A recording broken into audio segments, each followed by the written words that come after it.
দেশের সব খাত থেকে দুর্নীতি নির্মূল করা হবে উল্লেখ করে জামায়াতের আমির ডা শফিকুর রহমান বলেছেন, ক্ষমতায় গেলে দেশের সম্পদ লুণ্ঠন করে বেগম পাড়া তৈরি করবে না জামায়াতে ইসলামীর নেতারা।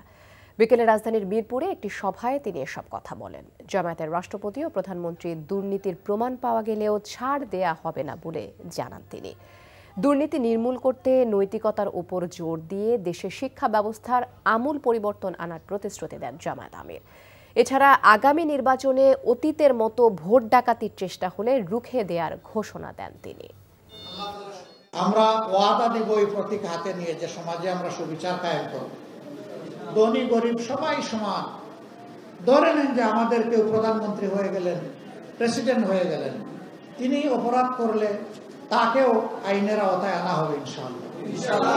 যে অপরাধে সাধারণ মানুষকে আনা হয়, একই অপরাধে কোনো ইম্পিউনিটি তিনি পাবেন না, কোনো দায় মুক্তি পাবেন না, তাকেও আইনের আওতায় আনা হবে। আমরা 3 বার ভোট দিতে পারি নাই, এবার 4র্থবার কেউ যদি আমাদের ভোট ডাকাতি করতে আসে, আমাদেরকে তৈরি থাকতে হবে ডাকাতের হাত ভেঙে দেওয়ার।